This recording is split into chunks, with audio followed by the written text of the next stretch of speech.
इस हादसे में किसी ने अपनी बहन को खोया, किसी ने ननद, किसी ने पिता को, तो किसी ने बच्चे को खोया। लेकिन ये दोनों बच्चे अपनी माँ के साथ पानी पर जा रहे थे। किसी तरह दोनों की जान तो बच गई, लेकिन इनकी माँ इनकी आंखों के सामने भीड़ में दब कर मर गई। हम मामे से जा रहे थे नई दिल्ली से पानीपत के लिए, तो वही पानीपत के ट्रेन लगल था 14 नंबर पर, वही उतर रहे थे तो वही ऊपर सब प्रेशर मारा, वही सब नीचे वाले सब फुटबॉल सब नीचे गिर गया और वही सब हम अलग हो गए, वो अलग हो गए। हम तो नीचे कैसे बच के निकल गए, नीचे कूद गए थे।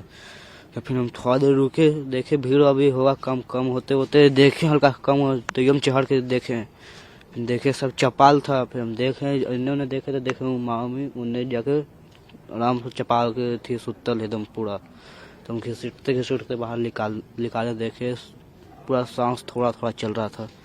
फिर यहाँ ले चले हॉस्पिटल, दम तोड़ दिए। भीड़ बढ़ रही थी, लोग गिर रहे थे, आदमी मर रहे थे, जान बचना मुश्किल लग रहा था क्योंकि प्लेटफॉर्म बदलने के लिए दोनों तरफ से एकदम भीड़ उमड़ गई। एक चश्मदीद ने बताया कि उन्होंने 11 लोगों को अपने आंखों के सामने मरते देखा है। उनका कहना था कि ऐसा लगा कि दम घुट जाएगा, हम बच नहीं सकेंगे, लेकिन शुक्र है कि किसी तरह जान बचा सके। सर हम तो 14 आदमी थे, लेकिन मेरे सामने जो मृत्यु हुआ है वो 11 आदमी हमने अपनी नजर से देखा है। 3 तो बच्चे को देखा जो तुरंत खत्म हो गया और 4-5 लेडीज को, बाकी एक जेंट्स को तो ऐसा देखा 27-28 साल का लड़का है सर, उसको देखे तो मुझे यही नहीं होता जो मरा कि जिंदा, वो मर गया सर, वो जिंदा नहीं है क्योंकि आया था यहाँ, देखा मैंने उसको। मेरे साथ भी हालत ऐसे ही था क्योंकि कम से कम मेरे ऊपर 50 आदमी था पीछे। जूता हमने खोल दिया, जूता खोला, सारा चीज खोला, कोट टूटी, जैकेट वैकेट सब खोल के फेंक दी। तब जाकर किसी तरह करके कोशिश करके, भांजी थी साथ में आगे, वो रो रही थी, मर रही थी, बचाओ बचाओ बचाओ कर रही थी। तो उसी अवधि में जाकर के हमने फिर पूरी ताकत ले करके जोर किया, जोर करने के बाद जाकर के भांजी को पाँव उठा करके उसे फेंका जोर से, वो बच गई। उससे बचते मेरी पत्नी बच गई, वो उसके पीछे थी, उसके पीछे मैं था। नई दिल्ली रेलवे स्टेशन पर हुए भगदड़ के पीड़ित एक व्यक्ति की माने तो कोई भी उस समय भीड़ को रोकने वाला नहीं था। भीड़ में वो दबे जा रहे थे, पत्नी और बच्चे भी साथ थे, लेकिन उस भीड़ में दब कर रह गए। हम लोग प्रयागराज महाकुंभ जा रहे थे, 16 नंबर प्लेटफार्म उस राजमेरी गेट के साइड से चढ़े, ऊपर जा रहे थे, भीड़ काफी हो गई। भीड़ की वजह से आगे बढ़ते बढ़ते जाके नीचे, मतलब जिस 14 नंबर प्लेटफार्म पर उतर रहे थे उस टाइम काफी भगदड़ टाइप की मतलब मची। भीड़ ऊपर से नीचे और नियंत्रित लोड नहीं रहा होगा और ऐसा हो गया। बस बहुत, मेरी पत्नी वहीं पे और काफी लोग थे।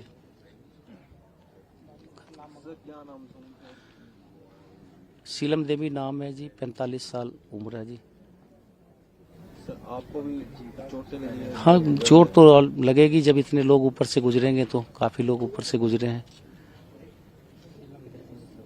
क्या कारण मानते हैं? क्या कारण बाती, भीड़ ज्यादा, जिस कारण से दिक्कत आई है। बहुत ज्यादा भीड़, संभालने वाला कोई नहीं, प्रशासन का कोई भी आदमी नहीं था। घटना घटने के बाद पता नहीं कितनी देर बाद कोई आया होगा तो आया होगा, लेकिन उस टाइम तो कोई किसी को कोई हेल्प नहीं करना, कोई रोकने वाला नहीं तो कोई टोकने वाला नहीं। देर रात हादसे की वजह भी सामने आ गई। प्रयागराज जाने वाले 2 ट्रेन पहले से लेट थी। इन ट्रेनों के यात्री प्लेटफॉर्म नंबर 14 पर इंतजार कर रहे थे। तभी रेल प्रशासन ने प्रयागराज के लिए नई दिल्ली के 16 नंबर प्लेटफॉर्म से जाने की घोषणा कर दी। ट्रेन का ऐलान होते ही यात्री प्लेटफॉर्म नंबर 14 से 16 की तरफ भागने लगे। इससे भगदड़ मच गई। ट्रेन तक पहले पहुंचने के चक्कर में लोग एक दूसरे को रौंदते रहे। यही थे जब वहाँ पे 16 नंबर पे अनाउंस हुआ कि 12 नंबर पे आएगा, तो 12 नंबर पे आए। कुछ देर के बाद बोल दी अनाउंस हो गया कि 16 नंबर पे जाएगा। इसी चलते भगदड़ हो गया, वहाँ पे जाम होकर आदमी मर गया चपाके। उधर से पब्लिक भागी, उधर से पब्लिक भागी, दोनों तरफ टक्कर होकर आदमी मर गया चपाके। पुलिस भी कह रहा है कि अपने से जाओ। उसी भीड़ में आ रहे थे उधर से, इधर से पब्लिक भागी वापसी, तो वहाँ लोग गिर गए। गिरने की वजह से हादसा हुआ ये सब। अच्छा, कोई बात देखने वाला नहीं, इतनी भीड़ में कोई संभालने वाला नहीं था। मेरी मौसी एक्सपायर हो गई थी, उनकी तेरहवीं में वो जा रहे थे प्रयागराज एक्सप्रेस। कौन से स्टेशन पे प्लेटफॉर्म नंबर पे आना? 14। उसी पे हादसा ही हुआ था। इतनी सारी भीड़ हो गई थी, बहुत सारे लोग वहाँ मर गए थे, लेकिन यहाँ दिखा रहे 14-15 लोगों ने कि उससे ज्यादा लोग मरे थे।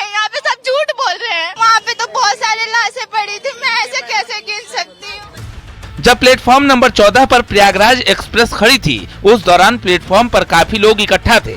स्वतंत्रता सेनानी एक्सप्रेस और भुवनेश्वर राजधानी भी लेट थी। इसकी वजह से इन ट्रेनों के यात्री भी प्लेटफॉर्म नंबर 12, 13 और 14 पर पहुंच गए थे। प्लेटफॉर्म नंबर 14 और प्लेटफॉर्म नंबर 16 के पास एस्केलेटर के पास भगदड़ मच गई। रेलवे स्टेशन पर काम करने वाले वेंडर की माने तो जो उन्होंने शनिवार की रात देखा, जितनी भीड़ देखी वो इससे पहले कभी नहीं देखी थी। 9 बजे के आसपास हुई थी ये घटना। 9 बजे जो पुल है ना, इसके ऊपर बहुत ज्यादा पब्लिक हो गई थी और पब्लिक को बहुत कंट्रोल करा पुलिस ने, लेकिन पब्लिक इतनी हो गई थी कि लिमिट से ज्यादा वो संभाल ही नहीं पा रहे थे, इतनी पब्लिक आ गई थी। अब यहाँ दोनों तरफ गाड़ियां खड़ी थी तो ऊपर पुल के ऊपर जो है वो भगदड़ मच गई। उसकी वजह से जो भी नुकसान हुआ वही हुआ है। प्लेटफार्म तो खाली था, प्लेटफार्म पे भीड़ नहीं थी। प्लेटफार्म में तो सवारियां गाड़ियों में बैठी हुई थी। जितनी भी भीड़ थी सब पुल के ऊपर थी और जो भी ड्रामा हुआ सब पुल के ऊपर ही हुआ है। पब्लिक इतनी आ गई कि इतना अनुमान ही नहीं था कि ऐसा, हमने आज तक ऐसी पब्लिक नहीं देखी। 26 साल में यहाँ पे हो गए, ऐसा तो आज तक कभी छठ पूजा पे भी नहीं हुआ जैसा रात पब्लिक आई थी। पता नहीं कहाँ से इतनी पब्लिक आई और पूरी रात गाड़ियां चलने के बाद भी देखो अभी तक पब्लिक कम नहीं है। हमारे वो दामाद थे। कौन सा प्लेटफॉर्म नंबर क्या? 14 16 पर 16 की यहाँ से बॉडी ले गए आप? नहीं, अभी मेरा बॉडी अभी तो मुझे पता चला है। बॉडी लेने आई हूँ मैं। क्या था उनका? पूनम देवी। पूनम देवी। हाँ। और उनके साथ कितने लोग थे? 2, एक उनकी लड़की थी, उनकी दामाद थी। ये जो आपके साथ दूसरी महिला जो रो रही है, हाँ, इनकी मेरी बहू है, इसकी भाभी है। हाँ। मैं बिहार के रहने वाले, छपरा जिला। जिनकी मौत हुई है वो कौन है आपके रिश्ते में? मेरे रिश्ते में मेरे बहू है, बहू के भाभी है वो। बहू की भाभी है। हाँ, बिहार जा रहे थे। सेना के जो जवान उस समय स्टेशन पर थे, उन्होंने भी भीड़ को रोकने की कोशिश की, लोगों को रोकने की कोशिश की, लेकिन भीड़ रुकी नहीं। कुछ लोगों की मदद भी की, कई लाशें भी उठाई। जी, मैं 2 या 3 लोगों को मैंने खुद उठाया और इतनी भीड़ थी कि मैं उतना मतलब देख नहीं पाया कितने लोग क्या है, लेकिन 2-3 लोग मेरे सामने गिरे पड़े थे, परेशान थे और कुछ मेरे को लग रहा था कि मतलब बेहोश भी हो गए होंगे। उनको मैंने उठाया और मेरे एक साथी भी थे, उनके हेल्प से मैंने उनको वहां तक पहुंचाया। पूरा इस कॉरिडोर में था क्या? भीड़ कहाँ पे? भीड़ ब्रिज पे नहीं थी, पूरे प्लेटफॉर्म पे थी। जहां पे ट्रेन आने की सूचना मिल रही है वहां की पूरी भीड़ शिफ्ट हो रही थी। यहाँ पे जितने चढ़ गए ट्रेन निकल गई, जो बचे नेक्स्ट जहां का अनाउंसमेंट हो रहा है फिर वहां पूरे शिफ्ट हो रही थी। इस हादसे के सबसे अहम चश्मदीद थे वो कुली, जिन्होंने लाशों को बाहर निकाला, लोगों की भीड़ को रोकने की कोशिश की।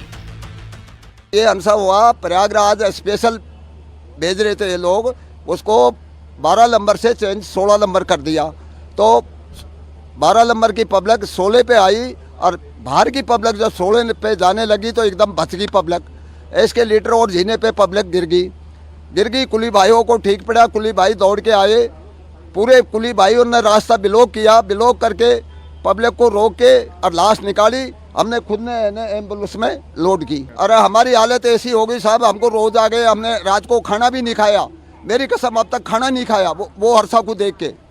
और कुली भाइयों ने हमारे 3 घंटा तक इतनी मदद करी, ऐसी है ना पुलिस ने मदद नहीं की है। कुली भाइयों ने जो मदद की है वो 3 दमकड़ आई थी, पानी आग 100 का आग लग गई और एम्बुलेंस फिर 3-4 एम्बुलेंस आई। हमने की भाई एम्बुलेंस दमारसू ने हॉस्पिटल पहुंचा के कोई दस्तक कर किया था वो एम्बुलेंस ने, एक लाश को 2 लाशों को ले जाते रहे वो।